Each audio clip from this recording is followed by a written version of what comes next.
Hi guys and welcome to a new video. My name is Naachi and today the video is gonna be a little bit different.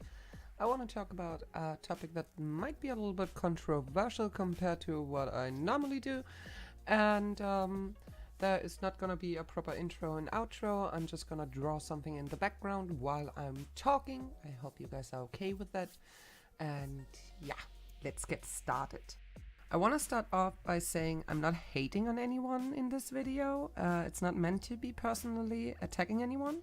So if you see yourself doing some of the things I'm going to talk about in this video, I want you to take this as critique and something you maybe should start self-reflecting on a little bit, instead of just writing angry comments on how everything I say is unfair or mean. I have no problem with having a proper discussion about this in the comments, but maybe we could keep it very civil because I don't want to step on anyone's toes and I don't mean any harm. All of the things I'm talking about in this videos are things I have been doing myself, and I'm not free from criticism. So yeah, that's being said, let's jump into the video. Why scamming the art community is so easy. So this is something I come across again and again in the art community. The big bad E word. You know which word I'm talking about? Exposure. Ooh. Angry people who will tell you that your work is not worth the price and you should work for free. People who will try to scam you into drawing something for them and never pay you. Those people exist, we all know it. We all have been encountering them ourselves, or we have heard about them from a friend, or just see some other artist calling a scammer out on social media. We know they are there, and we as artists, we try to avoid them as much as possible. Let me make it perfectly clear that these people suck. They are not worth your time or energy. I hope nobody encounters scammers in the art community. There's a lot of them. There's also a lot of lovely people, of course, but there's people who's gonna try to scam you, and we all know it. And I really do hope that people have the luxury of not encountering those scammers. So I don't agree with scamming. I think it's a horrible thing. But we as artists, I think we made those people. We as artists made this problem ourselves. And let me explain and give you a little example. Have you ever met someone who went to an Apple store and said like, oh, give me this iPhone for free? You have probably not, and you're wondering why. Because, well, an iPhone is a luxury product. It's somewhat of a status symbol. Status symbol. And if you want an iPhone, Apple is gonna make damn sure that you are going to pay for it. Apple is a big company. They treat themselves as such. They are a company, and then they treat themselves as a company. So if you compare Apple and the iPhone to art, let's just say, think about a young artist. They started drawing out for fun and as a hobby. And after a while, they think to themselves, hey, there are all these other artists who are making money off of their artworks, and that is so cool.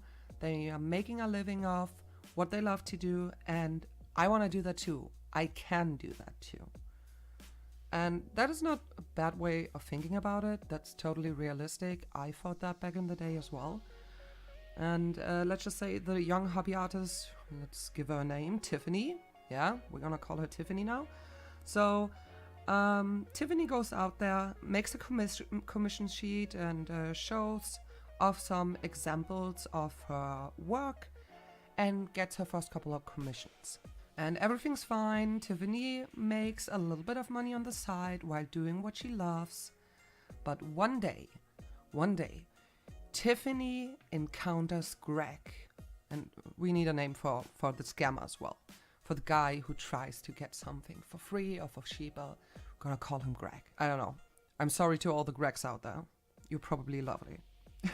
So sorry. And Greg asks for a commission, but he thinks the commission price is too high. So he's like, well, you're not as good as the other artists. Can you give me a lower price? Well, and maybe, just maybe, he's not even wrong about it. Maybe because that artist just started out, they have maybe been drawing for 1 or 2 years, and they just want to make, Tiffany just wants to make a little bit money off the side. Maybe she's not as good as a professional artist. And maybe she's just getting a little bit self-conscious there. Just a little bit. Maybe Greg is right. So what is Tiffany gonna do?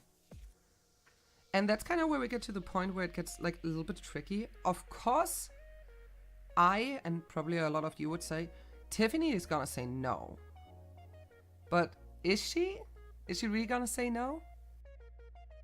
A hobby artist, especially younger ones who have never been in an independent work environment, who maybe still are living at home with their parents, who never learned how customer service and communication works, are they really gonna say no? Maybe not. And here's kind of where the big issue lies. Especially younger artists, do not treat themselves like Apple. They do not treat themselves like a company or business. They are inexperienced. They don't know how to talk to customers. They often have a totally oblivious impression of what a healthy work environment and schedule looks like. They don't know about money. They don't know about taxes. And they don't know all about the law. And that's not a bad thing. I mean, they are inexperienced. That kind of makes sense. They're young. So how many 12 to 15-year-olds do you see working at Apple? None. Because they are children. They haven't been in a work environment yet. You are not going to put a 12-year-old in an Apple store to sell your products. So let's just ask ourselves, how many hobby artists are trying to make some extra money on the internet by selling commissions? Like, how many young hobby artists are trying to make some extra money? Probably more than you and I can count, honestly. I'm not taking myself out of this issue, like, at all. I have been talked into lowering my prices before. I have had people tell me they didn't like what I drew for them and make me feel so shitty about myself that I drew them a second commission for free. I have had people who told me I'm just not good enough, so I just drew art for them for free. It does happen, and I'm gonna admit I was part of that problem.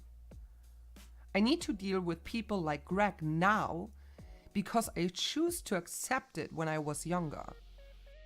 I feel like instead of pointing fingers all the time and demonizing those people who feel entitled to free art and who feel entitled to buy your art as cheap as possible, who are like scamming you and want you to work for exposure, instead of only making them the problem, we should kind of maybe also start acknowledging that we are part of the problem too. I don't think it's okay. I don't think it's morally okay. But it's kinda bound to happen. We allow those people to buy an iPhone for cheap. We allow them to leave the Apple store without paying. Are these people wrong? Yes, they totally are. Are these people entitled to treat you like this? Absolutely not. But we kinda let them, especially when we are younger and inexperienced. I mean, honestly, God, if I can, what is that word called? Haggle the price once. Yeah, you can be sure as hell that I'm gonna try again. If I know it worked once, why would I not do it again? That is the mindset scammers have. It has worked before, right? It's not for them. They don't care that there's a human sitting on the other side of the phone or on the other side of the internet or the monitor on the other side of the PC. They don't care. They just want something for free because it probably has worked before. And if it doesn't work with you, they're gonna try with someone else. And normally the people who fall for stuff like this are people who are younger artists. I just wanted to start kind of a dialogue with this because I see a lot of people always getting really angry about scammers, and I have been angry about scammers as well before, but you see them on social media and people calling those people out, and that's totally fair. They should be called out. But the responses I see normally under these tweets or Instagram posts is like, oh, these people are so bad, and why are they doing that? And of course it's not gonna work, and how dare they do something like that? Well, it works, right? If it's not working with you, it works with someone else.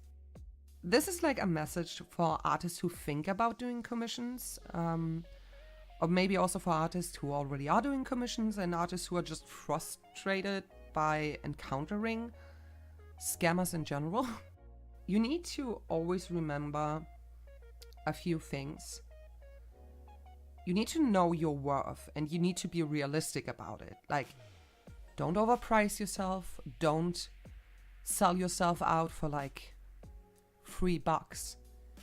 Be realistic about what the skill set is you have and how much that is worth to you. Don't sell yourself for $5. What is $5 for 3 hours work? $5? And this is where I come back to the whole thing about saying young artists, and especially artists who still live at home. They just feel like, oh yeah, I'm getting a little bit on the side, I'm still going to school, I'm still getting my pocket money, but on top of that, I could just earn a little bit myself. So $5 or $10 on the side sounds good. But what you're doing is you're making it harder for yourself later on in life if this is actually a profession you want to do. If this is something you want to do full time, you need to treat yourself and your art like a business. Because it doesn't matter if you get paid $1 now or $1,000 in a couple of years. As soon as you're making money off of your art, you're not doing this as a hobby anymore. And you need to treat it like this. The best advice I can give people to kind of come to a conclusion who want to do commissions, or who have been doing commissions and have encountered people like this, don't get discouraged by it. Learn how to have a proper way of communication. Learn to say no. And again, know how much you are worth. That is such an important thing that I'm going to say now. Know how much you're worth. Don't give in just because someone else tells you that this is not worth it. If it's not worth it for them, leave it. If they don't want to pay the price for what you are making, let them go. Because you're worth more, and your time is worth more than dealing with people who are not appreciating your art and your skill set. And this is something you're gonna benefit from later on. If you really want to pursue this as a profession or something, you're gonna benefit from that later down the line. It's something that I needed to learn, and it took me a couple of years. And it's just something I feel like I wanted to talk about and give other people on the way. Because yes, it is so easy to scam in the art community because we just allow people to do it all the time. And even if you think that you're not part of the problem, maybe just think back. Have you ever given something out for free, or has someone talked you down to maybe give something out for less than what you thought it was worth? As I say, I sure know I did. And I know a couple of my friends who have done that as well. And it just works. Of course we have so many scammers if they think they can get through with that every fucking time. But yeah, this is all I have about this topic. If there's something you want to add on to this, feel free to do that in the comments. I really hope you like how my drawing turned out. As you can see, it's IQ in her Easy Train skin from Rainbow Six Siege. Something you want to add to this video, write it in the comments. Check me out on social media, and thank you so much for watching, guys, and I see you guys in the next video. Bye bye.